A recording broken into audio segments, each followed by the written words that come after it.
दोस्तों, अगर अभी तक आपने मेरे चैनल को सब्सक्राइब नहीं किया है तो चैनल को सब्सक्राइब कर दें और साथ में बेल आइकन को भी प्रेस कर दें ताकि आपको मेरी आने वाली इसी तरह की हर नई वीडियोस की नोटिफिकेशन मिलती रहे। दोस्तों, एलएनआईपी का बीपीएड और एमपीएड का काउंसलिंग का शेड्यूल आ चुका है। जैसा कि आप स्क्रीन पर देख सकते हैं, इसमें डेट्स वगैरह सारी दी हुई हैं और नीचे कुछ पॉइंट्स दिए हुए हैं नोट करके। तो मैं इन्हें भी एक्सप्लेन करूँगा, लेकिन उससे पहले मैं आपको एक बात बता दूं, आपका जब रिजल्ट आया था तो उसके नेक्स्ट डे मैंने एक वीडियो शूट की थी कि काउंसलिंग का प्रोसेस किस तरह से होना है। लेकिन अनफॉर्चुनेटली वो वीडियो अपलोड करने से पहले उसकी कुछ फाइल्स डैमेज हो गई, जिसकी वजह से पूरी वीडियो में अपलोड नहीं कर पाया। तो उस वीडियो का कुछ बचा हुआ पार्ट है जो कि मुझे लग रहा है आपको दिखाना चाहिए।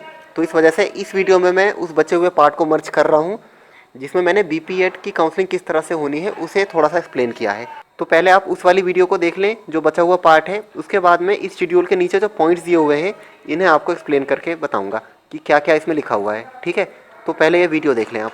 तो चलिए आसान भाषा में समझने की कोशिश करते हैं आपकी जो काउंसलिंग होने वाली है वो किस तरह से होगी। मैं बहुत कॉम्प्लिकेटेड वे में समझाऊंगा नहीं, बिल्कुल आसान भाषा में समझाने की कोशिश करूंगा। ठीक है दोस्तों, और मैं ये भी बताऊंगा कि आपकी कितनी रैंक तक आपको कौन सा सेंटर मिल सकता है। ठीक है, सबसे पहली चीज़, आपका जो रिजल्ट आया होगा उसमें आपकी कैटेगरी लिखी हुई होगी। बीपीएड वालों में एक जेंडर कैटेगरी लिखी हुई होगी, आपको वो पता होना चाहिए। और एमपीएड वालों में आपकी कैटेगरी लिखी होगी, आपकी कैटेगरी वाइज कितनी रैंक है ये आपको पता होना चाहिए। बीपीएड वालों को जेंडर कैटेगरी रैंक और एमपीएड वालों को अपनी कैटेगरी की रैंक। क्योंकि बीपीएड में आपको पता होगा गर्ल्स और बॉयज़ का रेशो फिक्स है, इतनी गर्ल्स होनी ही होनी चाहिए, बॉयज़ इतने होने चाहिए। लेकिन एमपीएड में ऐसा नहीं है, एमपीएड में कितनी भी गर्ल्स हो सकती हैं, कितने भी बॉयज़ हो सकते हैं। तो वहाँ पर गर्ल्स बॉयज़ का रिजर्वेशन नहीं है, सिर्फ वैसे कैटेगरी का है, मतलब SC ST OBC और बची हुई अनरिजर्व्ड EWS ये सब है ना।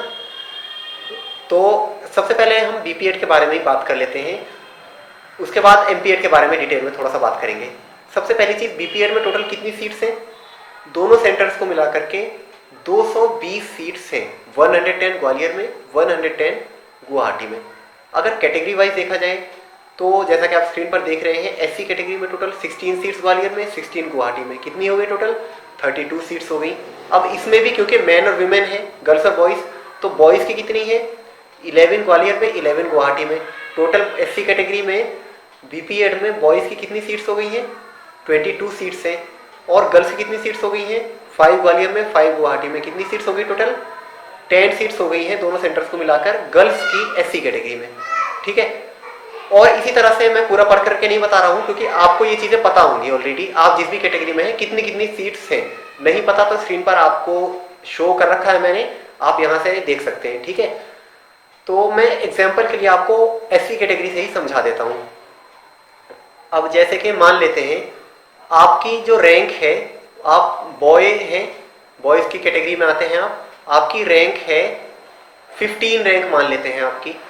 और टोटल कितनी सीट्स मैंने बताई बॉयज़ की? 22 सीट्स हैं एससी कैटेगरी में बीपीएड में। मैं बार बार रिपीट इसलिए कर रहा हूँ क्योंकि थोड़ा सा कॉम्प्लिकेटेड लग रहा होगा, क्योंकि अदर कैटेगरी वाले भी मतलब उन्हें उनके दिमाग में ये होगा कि मेरी कैटेगरी में तो इतनी सीट्स हैं। तो ये एससी कैटेगरी है, मैं सिर्फ एग्जाम्पल के लिए समझा रहा हूँ। अदर कैटेगरी वाले अपनी कैटेगरी पे इसे अप्लाई करके समझ सकते हैं मतलब। तो मैं क्या बात कर रहा था, कोई कैंडिडेट है उसकी रैंक कितनी आई है? 15 रैंक है, जेंडर कैटेगरी, बॉयज़ की कैटेगरी में आता है वो।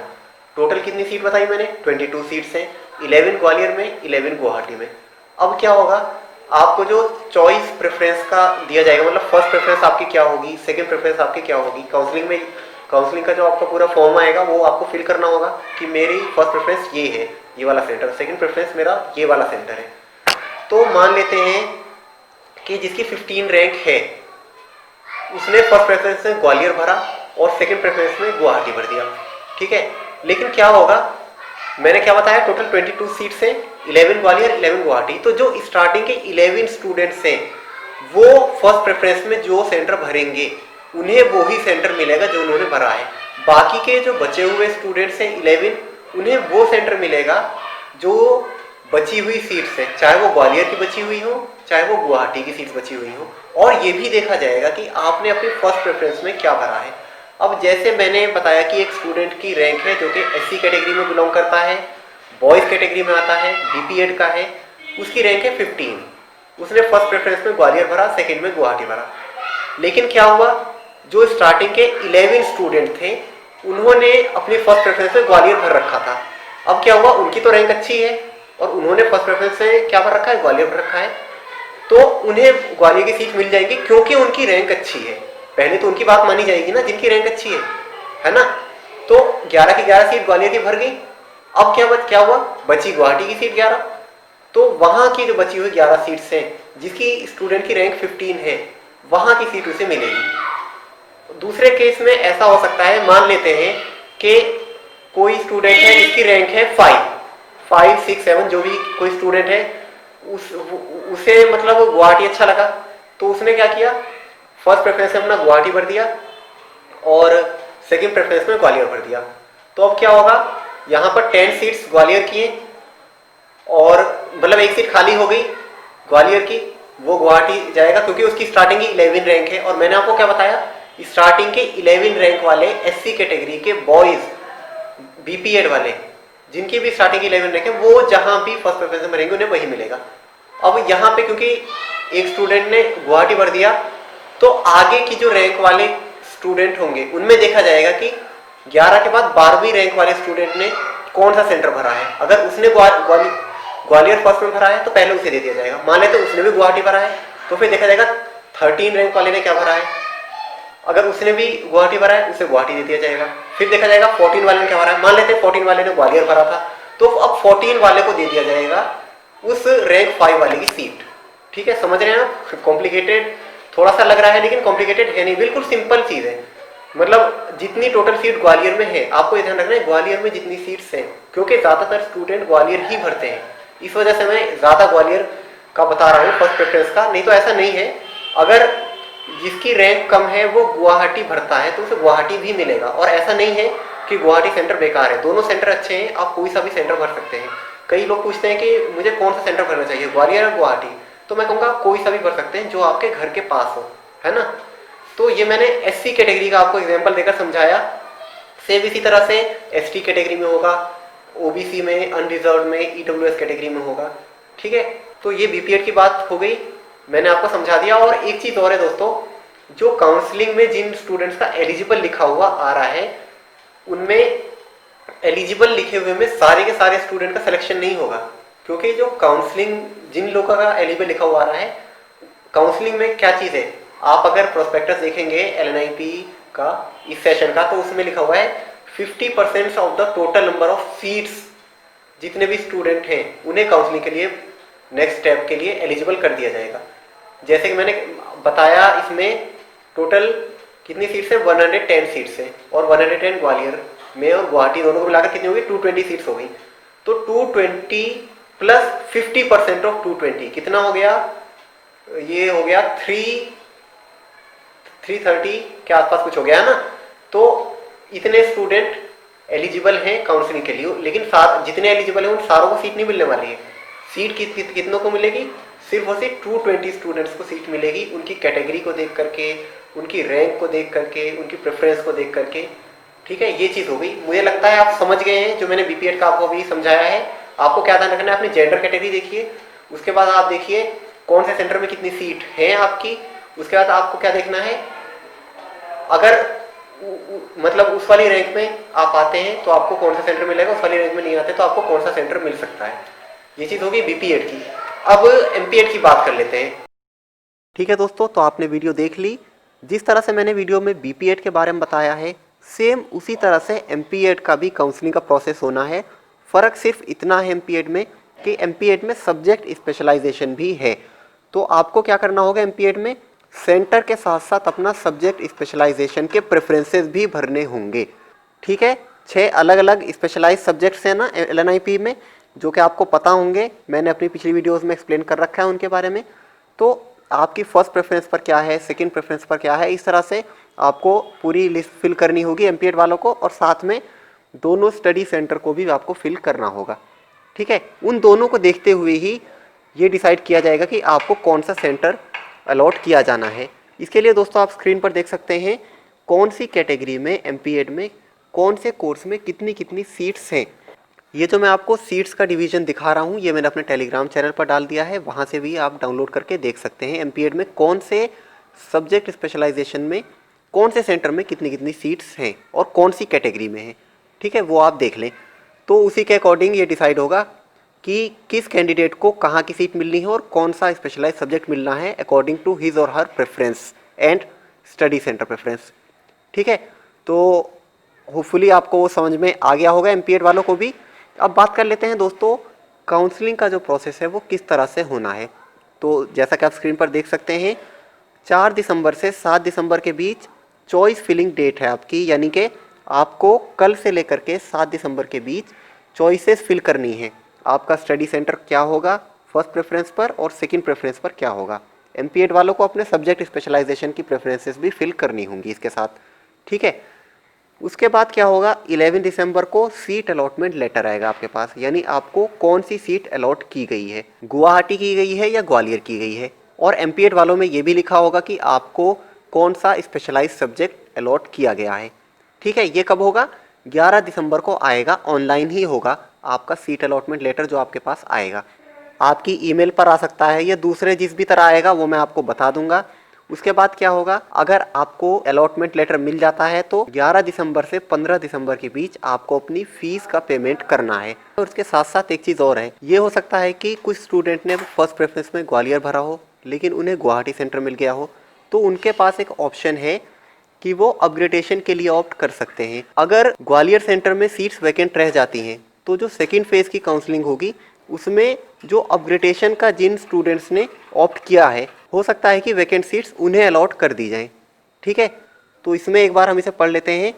ये देखिए, option for upgradation will be open only for first round admitted candidates. जो अपग्रेडेशन का ऑप्शन होगा वो किन के लिए होगा, सिर्फ फर्स्ट राउंड की जो काउंसलिंग होगी उसके ही कैंडिडेट्स के लिए होगा। सेकेंड राउंड की जो काउंसलिंग होगी उसके कैंडिडेट्स के लिए अपग्रेडेशन का ऑप्शन नहीं होगा। आगे लिखा हुआ है, those candidates who have paid the online fee and logged their allotted seats only they can apply for the upgrade option। Upgradation के लिए आपको क्या करना होगा, अगर आपको अलॉटमेंट लेटर मिल जाता है तो आपको अपना फ़ीस का पेमेंट करना होगा। अगर आप फीस का पेमेंट नहीं करेंगे तो आप अपग्रेडेशन के लिए भी ऑप्ट नहीं कर सकेंगे। ठीक है, और डेट्स आपको पता ही है, 11 से 15 दिसंबर के बीच आपको करना है। नीचे नोट में लिखा हुआ है, if candidate has been allotted first preference in the allotment letter, so in that case the candidate can not apply for the upgradation option. अगर मान लेते हैं किसी कैंडिडेट ने फर्स्ट प्रेफरेंस में ग्वालियर भरा है, सेकंड प्रेफरेंस में गुवाहाटी भरा है और अलॉटमेंट लेटर में उसे फर्स्ट प्रेफरेंस वाला ही सेंटर अलॉट कर दिया जाता है, तो उस केस में वो अपग्रेडेशन के लिए अप्लाई नहीं कर सकता है। जैसे मान लेते हैं किसी ने ग्वालियर फर्स्ट प्रेफरेंस में भरा, उसका ग्वालियर आ भी गया, लेकिन अब चाह रहा है वो कि नहीं भाई मैं तो गुवाहाटी लेना चाह रहा हूँ। अब उसने बाद में डिसाइड किया कि नहीं मेरे लिए गुवाहाटी अच्छा रहेगा, तो अब उसके पास ऑप्शन नहीं है। अगर उसे फर्स्ट प्रेफरेंस वाली सीट पहले ही मिल गई है तो अब वो अपग्रेडेशन के लिए अप्लाई नहीं कर सकता है। ठीक है, ये चीज़ समझ गए आप। अब आगे देखते हैं, आगे है सेकेंड फेज़ की जो काउंसलिंग होगी वो किस तरह से होनी है। सेकेंड फेज़ के काउंसलिंग के साथ साथ सीट्स का अपग्रेडेशन भी होना है। तो ये कब होगा, 11 से 15 तक आपने अपना फीस का पेमेंट कर दिया, अपग्रेडेशन के लिए ऑप्ट कर दिया। उसके बाद 16 को छोड़ देंगे हम, 17 दिसंबर में जो वैकेंट सीट्स रह गई हैं दोनों सेंटर्स में कैटेगरी वाइज, और अगर एमपीएड की बात करें तो इसमें सब्जेक्ट स्पेशलाइजेशन भी देखा जाएगा, तो वो सीट्स डिस्प्ले कर दी जाएंगी 17 दिसंबर को। ऑनलाइन ही होगा ये सब कुछ। उसके बाद 18 से 20 दिसंबर के बीच क्या होगा, दोबारा से ऑप्शन दिया जाएगा चॉइस फिलिंग डेट्स के लिए। अब ये ऑप्शन किन के लिए है, ये ऑप्शन होगा एक तो अपग्रेडेशन के लिए जिन्होंने ऑप्ट किया है उनके लिए, और जो वेटिंग वाले कैंडिडेट्स हैं उन सभी के लिए होगा ये। ठीक है, उसके बाद क्या होगा, 24 दिसंबर में सीट अलॉटमेंट लेटर मिलेगा। जिन लोगों को सीट अलॉट की गई है उन वैकेंट सीट्स पर जो कि फर्स्ट फेज़ की काउंसलिंग में नहीं भर पाई थी। उसके बाद क्या होगा, 24 दिसंबर से 27 दिसंबर के बीच आपको अपना फ़ीस का पेमेंट करना होगा और अपनी सीट को लॉक करना होगा। ठीक है, तो ये बिल्कुल सिंपल है, ये चीज़ आपको समझ आ गई होगी। अब नीचे कुछ नोट्स दिए गए हैं, ये मैं आपको बता देता हूँ, इन्हें अच्छे से समझ लें आप, समझना इन्हें ज़रूरी है। पॉइंट नंबर 1 में कहा गया है, the candidate who will be allotted seats in first round of counselling and do not pay the online fee for admission और registration, in such case said candidate will be debarred from further rounds of counselling. क्या होगा, अगर first phase की counselling में किसी student का नाम आ जाता है, उसे अलॉटमेंट लेटर मिल जाता है, तो उसे अपना फ़ीस का पेमेंट करना होगा विद इन स्केड्यूल्ड डेट्स। अगर वो उन डेट्स तक अपना फ़ीस का पेमेंट नहीं करता है तो क्या होगा, कैंडिडेट सेकेंड राउंड की काउंसलिंग के लिए अप्लाई नहीं कर पाएगा और वहीं से मतलब वो आगे भी एडमिशन नहीं ले पाएगा। ठीक है, तो अगर एडमिशन लेना है तो फर्स्ट राउंड की काउंसलिंग में ही आपको अपना फीस का पेमेंट करना होगा। ऐसा नहीं है कि आप वेट कर रहे हैं कि अरे फर्स्ट में नहीं आता तो मैं सेकंड में कर दूंगा, ऐसा नहीं है। फर्स्ट में नाम आ जाता है तो फीस का पेमेंट आपको करना ही करना है विद इन स्केड्यूल डेट्स। इस बात का आप ध्यान रखें। सेकेंड पॉइंट में कहा गया है, in case if seats remain vacant after completion of the first round of counselling, preference will be given to the candidates who have opted for upgradation. अगर फर्स्ट राउंड की काउंसलिंग के बाद seats vacant रह जाती हैं, यहाँ पर कहा गया है अगर सीट्स वैकेंट रह जाती हैं, क्योंकि दोस्तों ऐसा भी हो सकता है कि फर्स्ट राउंड की काउंसलिंग के बाद सीट्स वैकेंट ना रहें। तो ये मैं वेटिंग वाले कैंडिडेट्स के लिए बता रहा हूँ, क्योंकि ये ज़रूरी नहीं है कि अगर आप वेटिंग में हैं तो सेकेंड राउंड में आपको चांस मिलेगा ही मिलेगा। ऐसा भी हो सकता है कि फर्स्ट राउंड की काउंसलिंग में सारी सीट्स फुल हो जाएं। वैसे दोस्तों हमेशा ऐसा नहीं होता, कई बार सीट्स वैकेंट रह जाती हैं, तो उस केस में आपको चांस मिल सकता है वेटिंग वाले कैंडिडेट्स को।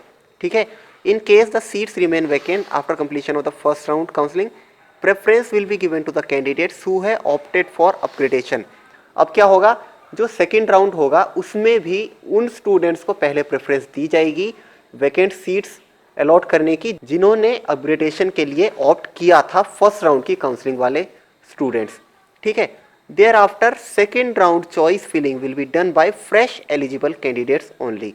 और उसके बाद की जो वैकेंट सीट्स बचेंगी उसमें किन्हें मौका दिया जाएगा, उसमें मौका दिया जाएगा जो स्टूडेंट्स वेटिंग लिस्ट में हैं, जिनके रिजल्ट में लिखा हुआ आ रहा है waiting for next level counselling. ठीक है, उन्हें मौका दिया जाएगा। उसमें भी क्या होता है दोस्तों, आप समझिएगा ध्यान से, जिनकी जो वेटिंग में रैंकिंग होती है वो जो उनकी कैटेगरी वाइज सीट्स होती है उससे 1 2 या 2 3 आगे होती है, उन्हीं को ज़्यादातर मिल पाती हैं सीट्स। जिनकी रैंकिंग वेटिंग में भी बहुत ज़्यादा है उनके चांसेस लगभग ना के बराबर होते हैं। ठीक है, तो वेटिंग में तो लिख देते हैं सभी का, लेकिन ऐसा होता नहीं है, क्योंकि वेटिंग में जो पहले खड़ा हुआ है अपनी रैंकिंग के अकॉर्डिंग पहले तो मौका उसे ही मिलेगा ना। ठीक है, तो ये आप समझ गए। थर्ड पॉइंट में कहा गया है, the candidates who are allotted seats in second round of counselling will have to pay requisite fee online for admission और registration and get their seats locked. Second round की काउंसलिंग में जिन students को seat allotment letter मिल जाता है उन्हें क्या करना होगा, अपनी सीट को लॉक कराने के लिए फीस का पेमेंट करना होगा। सेम वही चीज़ जो कि फर्स्ट राउंड की काउंसलिंग में करनी थी, आपको अपना फीस का पेमेंट करना था विद इन स्केड्यूल डेट्स। अगर आप नहीं करते तो दोबारा से सीट वैकेंट रह जाएगी और आपको आगे मौका नहीं दिया जाएगा, फिर अगली जो रैंक वाले कैंडिडेट हैं फिर उनको मौका दिया जाएगा, ऐसा होता है। ठीक है, फोर्थ पॉइंट में कहा गया है द कैंडिडेट इज अपग्रेडेड और not upgraded in the upgradation round. अगर कैंडिडेट अपग्रेडेशन राउंड में यानी कि सेकेंड फेज ऑफ काउंसलिंग में अपग्रेड हो जाता है, यानी उसे वो वैकेंट सीट मिल जाती है उस सेंटर में जिसमें वो चाह रहा है, या नहीं मिल पाती हैं, दोनों केस हो सकते हैं, तो कहा गया in that case the candidates will have to select the online admission option again to ensure admission और रजिस्ट्रेशन। उस कैंडिडेट को क्या करना होगा जिसने अपग्रेडेशन के अप्लाई किया था, अगर उसे सीट मिल जाती है या नहीं भी मिलती तो उसे ऑनलाइन एडमिशन के लिए दोबारा से अप्लाई करना होगा। ऑप्शन दिया जाएगा ऑनलाइन एडमिशन के लिए अप्लाई करने के लिए, and they will not be required to submit the requisite fee again. और उन्हें फीस दोबारा से पे नहीं करनी होगी। क्यों नहीं करनी होगी, क्योंकि फर्स्ट राउंड की काउंसलिंग में वो ऑलरेडी फीस पे कर चुके हैं, जैसा कि आपने ऊपर देखा था। And their all allotted seat will be automatically cancelled. और अगर उन्हें नई सीट मिल जाती है, मान लेते हैं उन्हें गुवाहाटी सेंटर मिला था लेकिन उन्होंने अपग्रेडेशन के लिए ऑप्ट किया और उन्हें ग्वालियर सेंटर मिल गया, तो क्या होगा, उनकी जो गुवाहाटी वाली सीट है वो ऑटोमेटिकली कैंसिल हो जाएगी और उन्हें फीस का पेमेंट नहीं करना होगा, क्योंकि वो ऑलरेडी गुवाहाटी वाली सीट के लिए पेमेंट कर चुके हैं। तो इस वजह से उन्हें फीस दोबारा से पे नहीं करनी होगी। And it would be mandatory to select second round online admission option to ensure admission और registration for the allotted seat. जिन लोगों ने अपग्रेडेशन के लिए ऑप्ट किया है उनके लिए यह मैंडेटरी है कि वो ऑनलाइन एडमिशन के लिए अप्लाई करें सेकेंड राउंड की काउंसलिंग में। अगर वो अप्लाई नहीं करेंगे तो चाहे उन्होंने फीस का पेमेंट कर दिया हो फर्स्ट राउंड में, फिर भी उन्हें वो सीट अलॉट नहीं की जाएगी और उनका समझिए आप एडमिशन एक तरह से कैंसिल हो जाएगा। ठीक है, फिर उसके बाद जो वेटिंग वाले स्टूडेंट हैं आगे की रैंकिंग वाले, उन्हें सीट अलॉट कर दी जाएगी। तो आपको इस बात का ध्यान रखना है कि अगर आप अपग्रेडेशन के लिए ऑप्ट कर रहे हैं तो आपको ऑनलाइन एडमिशन के लिए ज़रूर अप्लाई कर देना है। ठीक है, तो ये था काउंसलिंग का पूरा प्रोसेस। जो कि मैंने आपको एक पुरानी वीडियो से भी समझा दिया, और इस जो शेड्यूल है, इस पूरा शेड्यूल भी मैंने बता दिया है दोस्तों। अगर अभी भी कोई कन्फ्यूज़न है काउंसलिंग के रिगार्डिंग तो आप कमेंट सेक्शन में पूछ सकते हैं, मैं कोशिश करूंगा आप सभी की रिप्लाई करने की। कैसी लगी दोस्तों आपको ये वीडियो, कमेंट्स में लिखकर ज़रूर बताएं। वीडियो अच्छी लगी तो इसे लाइक करें, ज़्यादा से ज़्यादा शेयर करें, और अगर अभी तक आपने मेरे चैनल को सब्सक्राइब नहीं किया है तो चैनल को सब्सक्राइब कर दें।